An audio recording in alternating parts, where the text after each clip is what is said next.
and welcome back. I hope you're all having a fantastic start to the week. Thank you as ever, everyone, for getting in touch, sharing your thoughts and opinions. The best place to do so, comment section below, and if you have a longer story, maybe some pictures, you can email hi@tuesdayatdobbs.com. I'll start this week with a little bit of a follow-up to my enthusiasm over the new Royal Enfield models at EICMA this year.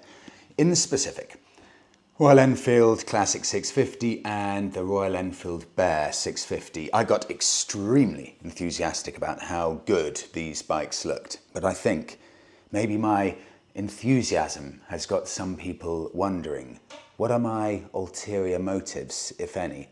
Take a listen. Alan says in response to my enthusiasm, "I'm sorry, Freddie, I've given you a second chance and resubscribed to your channel, but unfortunately after the first part of this episode about the new Royal Enfields, it's clear that you have an affiliation with the brand. I obviously was under an illusion that those that we trust to give their unbiased reviews of bikes has gone wrong here. I'm disappointed." Barry continues, "Freddie, you should make it clear whether Enfield are paying you or not." This is my personal favourite from W11. The biker version of Jake Paul. It's amazing people watch these spoilt rich kids who know nothing much. I'll do one final one actually just before I address this. From 356 Cruiser, this is repeating my quote.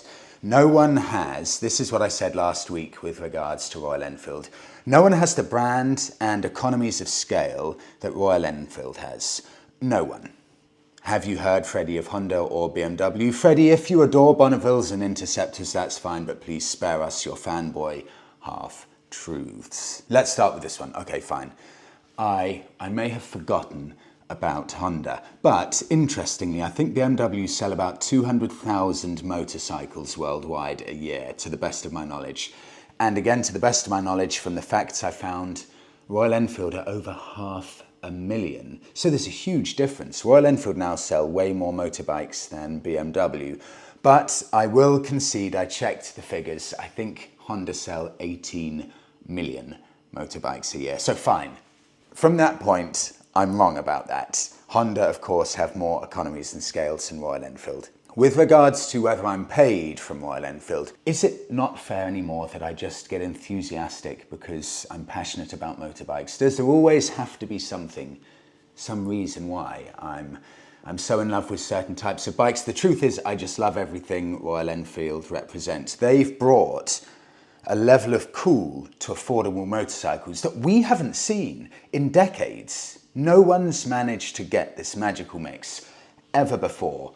Maybe apart from the 1960s with the motorbike explosion. But since then, really, no other brand has managed it in a way that Royal Enfield have. Royal Enfield have brought together a brand new group of motorcyclists who previously had never been interested in biking, and that's why I love Royal Enfield so much. But I can confirm 100%, I've never received a penny from Royal Enfield. I have no affiliation with them.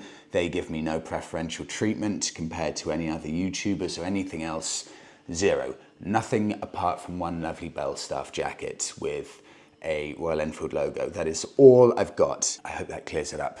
And apologies to the viewers I've lost who no longer trust me. I move on. This episode. Sorry, I didn't mean it to be like this, but this may be a little bit of a love letter to classic BMWs. I've got really enthusiastic about these after I rode the R100 in Tenerife. And then on top of that, seeing all of your reactions to these old classic BMW workhorses.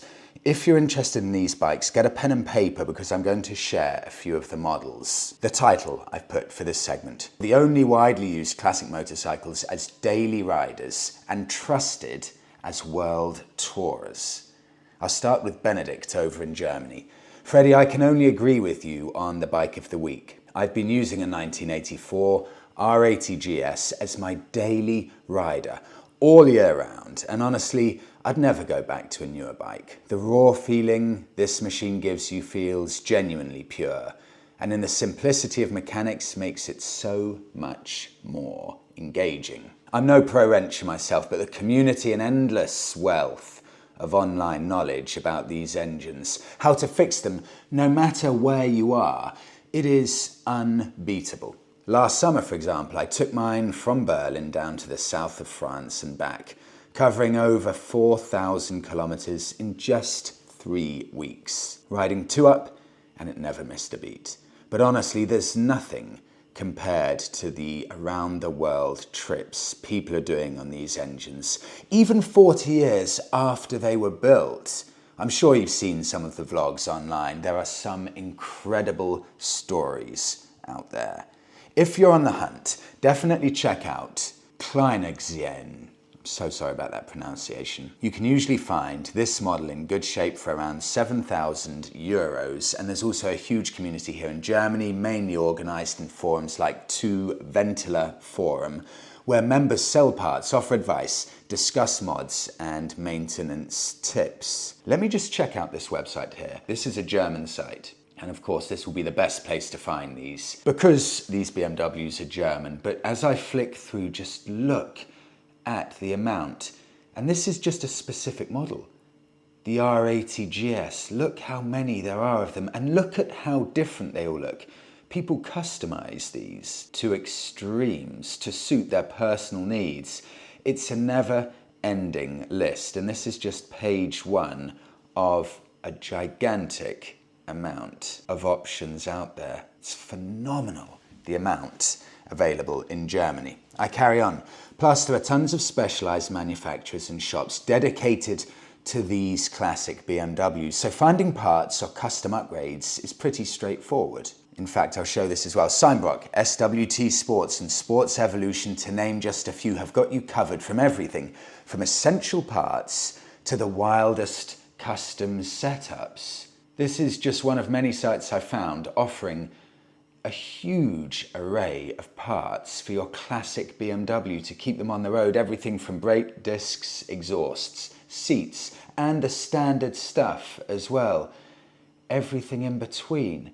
This is exactly the problem a lot of the time with classic motorcycles. Yes, it looks lovely, but how am I ever going to keep this bike on the road? That's always the biggest argument people have for not buying a classic. But for these old BMWs, you're in incredibly safe hands. You are in German hands with these, and I can't think of anywhere I would rather be as a classic owner than in the hands of BMW enthusiasts. And all these websites look legit, very well run, very well laid out. Very, very impressed with that. Moving on to Arthur, Freddie, I've got a BMW R60 and it's just everything. Oh, it's just great. Everything is super simple. Again, parts are everywhere. It's not the fastest or best, but I will never get rid of it. I already did some smaller trips on it, the longest being around 1,300 kilometers, and it did just fine. I plan on doing a longer trip through Europe one day. Okay, so if the R80 was sold from 1980 to 1987, 800cc, the R60/5 was sold from 1970 to 1973. So this predates even that R80. We're looking at a 50-year-old motorcycle here that's still trusted to do big distances. They were launched in 3 variants from 1970 to 73. You've got the R50/5, you've then got the R60/5 and the R75/5. And it's very simple. The R50 is 500cc, the R60 is 600cc, and the R75 is 750cc. But what can you get? 50-year-old BMW. Facebook Marketplace, R60/5, 1972 model. Honestly, can you believe how well built these bikes are? That they still look so fantastic and people still trust them to do long distances. This one's been for sale for 4 months. 1972 model, drum brake disc model, same family from, oh, this is incredible. Same family from new. Very original bike in good condition, runs like a Swiss watch. I could go on, but there you go. If you want a straight BMW, take a look at that, and it hasn't sold in 4 months. Moving on To Max, I'll do a couple more here. I met an Australian guy while I was riding across Africa, and he was riding a BMW R65 that he had ridden from Australia across Southeast Asia, India, Middle East, Europe, then through the west coast route of Africa, and eventually to stay at my house in southern tip of Africa, that I always offer for free to round the world motorcyclists. Wow.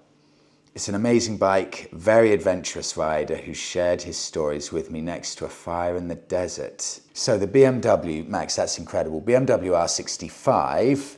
This is classed as a light touring motorcycle introduced by BMW in 1978 and made all the way to 1984. And the reason for it, it added a mid-size motorcycle to BMW's lineup. What can I find? BMW R65. I'm going to go to eBay for this. And here's one, 1986 model, £3,250. Not an auction. That will get you the bike, and they're open to offers. So let's say you could get this bike, coming up to a 40-year-old bike, lovely classic looking BMW. The style really doesn't change much through the decades, and you can probably get it for £3,000. I like that because it shows they are still attainable if you look for them. From Michael, Freddie, 1 week, carbs are impossible, according to you, to work on, and bike mechanics will refuse to work on your old bike. And a couple of weeks later, if you are 20 years old, according to you, you should buy a vintage bike, as it's the best, cheapest way to get around. Yes, Michael, I can't argue with that. I do change my mind quite frequently, and I have no comeback to that. So I'll move on to Reinman Smith. Freddie, next April, I'm heading for Morocco on my 1983. This is the final one, so note this down if you're interested. 1983 BMW R100 RS, and I have absolute trust that she'll get me there and back. Final one here, BMW R100. This was made from 1976 all the way to 1996, and it's the exact one, or the exact engine that I had in Tenerife. That's a 20-year span, 1000cc, 60 horsepower. There are many different letters after this, for example, R100, SC, T, RS, etc., etc. But the core of the bike, just Google BMW R100. This, as a final one, is what I found. This gives a lovely different angle. Proper touring setup here with that big fender on the front. Again, look at this. Listed 4 months ago. These bikes are not flying off the shelves at all. Reduced from £3,750 to £3,000. Complete with panniers and top box, and even the original BMW toolkit. You know, we're not looking at big money for these bikes. And it's a really nice looking thing.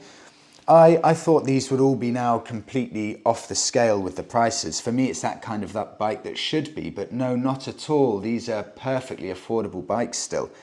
Moving on, no claims bonuses and the Institute of Advanced Motorcyclists. I get quite a few messages about this. No claims bonus. What does it really mean? When you insure your vehicle and you have 9 years no claims bonus. I'm acting as myself here. I am so proud of my 9 years motorcycle no claims bonus. I think it means something when I tell them, I've got an insurance quote here, but the reason I've got it, 9 hard years of graft to make sure I'm a safe rider. 9 years no claims bonus built up. That's why I pay almost nothing for my Triumph Bonneville. I think £80 a year for insurance. But to an extent, are we just having the marketing spiel pulled over our eyes? Are we, and I class myself in this, just slightly delusional? Does it even mean anything at all? Take a listen to this from Andy. Freddie, another good way of reducing insurance premiums is to take an advanced motorcycle course, the IAM, Institute of Advanced Motorcyclists. RoadSmart and Rosper both offer courses for the price of a decent crash helmet, and these are taken into account by insurance companies. The other advantage is that you will also become a better and safer rider. Andy, thank you for sending that over. I wanted to do a check because I'm not sure these advanced riding courses do anything to insurance premiums. So take a listen to this. I'll try and run through these quickly because I know I've done a lot of insurance stuff recently, and I promise this will be the last week I do this for a while. Me, 38 years old, insured in a little Suffolk village where I used to live with my Triumph Bonneville, and I've been riding for 14 years and I've got 9 years no claims bonus. Remember that for this quote, okay? Riding 14 years, 9 years no claims bonus with an ABUS lock on the bike. That is my insurance premium, £54 a year. Well, that's incredible, isn't it? I know some of you, especially in Canada, will be freaking out at seeing how cheap it is. Brilliant. So this time, I've been riding still for 14 years, but I don't have an ABUS lock, and I only have 1 year no claims discount. So not 9 years no claims discount, just 1 year. Look at the premium, £60. So those extra 8 years of no claims discount I've got, they account for the grand total of a saving of £5. 8 years of trustworthy motorcycling, and I save £5 a year. Let me do 3 more. Next up, let's say I've still got the ABUS lock to secure my bike. I have 1 year no claims discount, and this is where things get interesting. And on top of that, I have completed the Institute of Advanced Motorcyclists. So I've now completed that test. So the new premium I've got, £60 and 88 pence. It is exactly the same. So the IAM test does nothing, at least for me personally, for reduced premiums. Nothing at all. I'll do 2 more here. How about no claims bonus at all? I don't even have 1 year no claims bonus. I passed my test 2 years ago. I have no lock for the bike, but I passed my Institute of Advanced Motorcyclists test. What do you think the price is? £67. No claims bonus, none, not even a year. And it's only £10 more expensive than me having 9 years no claims bonus. And I'll do a final one just to wrap this up. No claims bonus, passed my test 2 years ago, no lock, no Institute of Advanced Motorcycles test, and the price for that, basically having nothing at all, £67 a year. Look, there are a lot of numbers there, and maybe it's all gone over your head a bit, but in essence, with all of these parameters changed, the difference between the cheapest and most expensive was £13. And that's ranging from 9 years no claims to no claims, to the IAM Advanced Rider test to no IAM test, to having lock on the bike and not. The difference is £13 between all of them. The only thing basically that matters is that you've been riding 1 or 2 years, or you passed your test 1 or 2 years ago. Once you've been riding for 1 or 2 years, that's it. Insurance, at least in the UK, it's all dirt cheap and nothing else means anything at all. Moving on, BSA Scrambler. This is from Chris. Freddie, a bit of something positive. Picking up this beast this weekend. Yes, I know it's a BSA. I can hear the comments now. But the new BSA Gold Star will never be the original, so why not do something different? Thanks to Poulsen Creative Customs, which is a small shop in Essex, they've made this, something very special. It's a 2 of 2, and I have the second one they've built. Chris, honestly, I mean this. I really like the BSA Gold Stars, and I've seen this from Poulsen Creative. In fact, I need to go down and do a video with them. That is a really, really good looking bike. I have no idea why BSA have never launched this. They have missed a trick now that Royal Enfield have come out with the Bear, but I really like the BSA. In fact, I probably slightly prefer the low down situated weight over the Interceptor. So to make this into a Scrambler, I think that's a really good idea. That is a superb looking bike. And check out Poulsen Creative for what they can do. They've currently got one of their modified Gold Star Scramblers on sale just under £8,000. It's a stunning bike. On now, Reunited from Paul. Freddie, please find attached a couple of pictures of my Kawasaki Z650. I have to do another of these stories, I love this. One of the pictures is from about 1984 and another of this year. I bought the bike when I was a spotty youth and turned it into my idea of fun in being a lowrider with hardtail frame, high bars, etc. Ran it for a couple of years and then I sold it with almost immediate regret. As time passed, I often wondered what happened to it, and lo and behold, it turned up on a certain marketplace. Bullet bit, and I drove over to Oxford to buy her back.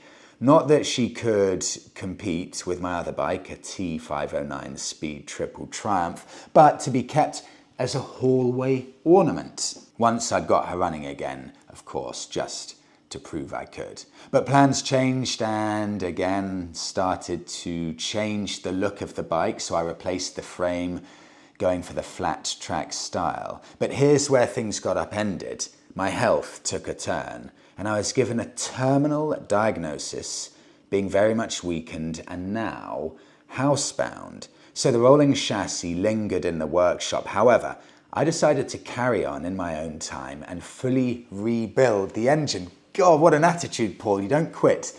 Complete with new primary and cam chains, new rubbers throughout and carbs.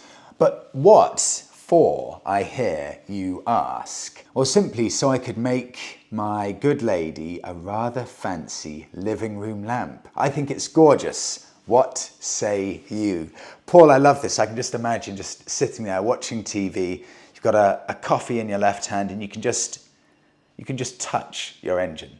See, it's just a piece of metal, isn't it? That's all this is, a big hunk of metal. But it's so much more than that, because the journeys and the adventures that this chunk of metal has seen, like a motive to you, the memories that it brings back, all of the adventures that you've got because of this piece of metal sitting just next to your left hand.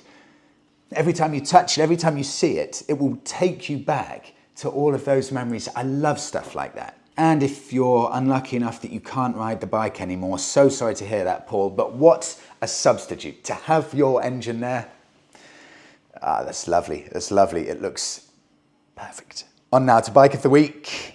This will be pertinent for a lot of people. 5'7", which in centimetres, 170 centimetres. So 5'7", and a long distance machine is required with looks trumping performance. What to choose? Freddie, I've recently got back into motorcycling after having a break of over 20 years. I say recently, but actually I've been riding again for just over a year. I bought a 2-year-old XSR 700 with 2,500 miles on it after seeing it in a showroom. I didn't really know what I was buying, and it was the bike that I liked the look of most at the time from the limited knowledge that I knew about bikes. But it's the first bike I've owned that isn't a sports bike, and I've done some trips around the UK and Europe and have enjoyed my time doing so, and I intend on riding many more trips next year. But now with over 16,000 miles on the clock, Charlie, that is seriously good going in such a short amount of time. 16,000 miles on the clock, I've been thinking of a more suitable bike for such trips, but I haven't found an answer yet. I'm 5'7" on a good day, I love it, and the XSR 700 is a good fit. However, if I sit on anything like, for example, a Transalp or a big BMW GS, I can feel the bike is huge and way too big for my needs. I certainly like the smaller bikes and how light they feel. The XSR 700 almost being the perfect size. The problem is I don't know what my ideal bike is. It's hard to explain, but I much prefer the look of a bike than its performance. That said, it needs to be comfortable, and this is the only place the XSR 700 is let down, as you feel very exposed on it at higher speeds. And I find myself browsing endless lists of bikes that I don't like before just going full circle to the XSR 700. Is there anything out there that I should be looking at? Charlie, I truly believe I've found the bike for you. Long distance ability is required. Something comfortable. something I think, because you're going to be wanting to do long distances, you've already done huge mileage on your XSR, but if you want to, for example, do some continental road trips, I think you're going to want a good size engine, so 750cc as a minimum. You clearly like bikes at least with a soft nod towards retro, looking at the Transalp that you see, knowing that you're on the XSR 700. The ability to carry panniers and still look good, I think that will be important for you too. And the key, on top of all of that, seat height. Has to be an easily manageable seat height for someone who's 5'7". Are you ready? The reason I say this as a bike, for one, it's a bike I've ridden. I absolutely loved it. This is a brilliant, brilliant bike. But also when I was with Danny on my trip to Scotland, I passed by the Bionic Bikers. One of them had a Triumph Speedmaster 1200, which by the way would also fit your needs. But the other one is the one I'm going to go for this time, Charlie, the Honda CMX 1100, otherwise known as Honda Rebel 1100. It's so comfortable, it's so relaxed, but it's powerful. It's still got the ability to handle, even though it's a cruiser setup. But being a cruiser style, it's just all-day comfort, and it looks good with panniers. The engine is beautiful, and it's the engine from the Africa Twin. And I remember really feeling very fond of this bike by the time I let it go after having it for a week or two. It's an excellent, excellent bike. Brand new, they're £9,800. It's got 86 horsepower. And of course, it's got that strong, robust, versatile 1100cc engine. But second hand, you can pick them up starting from £6,000. I found you one for slightly more, just because I really like the look of this one, and it's got a bit of wind protection as standard as well, with a rack just behind the rider seat. Take a look at this. 2021 model, which is in fact the exact year they came out. 1,700 miles on the clock. I mean, with this engine, it will go on forever. So the fact it's only got 1,000 miles means it's not even running at all. It's got full service history, heated grips, windshield, custom gel seat, plus a double seat as well, forward foot pegs, 2 keys, rear rack, absolutely immaculate. First to see will buy. 3 owners from new. Owners are averaging 300 miles on this bike. Forget about that. Look at how great it looks. I really think, Charlie, that this will tick good memories for me. This will tick every single box for you. I think if you go and see one, sit on it, you will fall in love with this bike. And I'll wrap it up there. Thank you so much, everyone, for watching this week's episode. Have a brilliant week all, and I'll see you all in the next one. And I'll have to get ready because early tomorrow morning, I'm off to Motorcycle Live.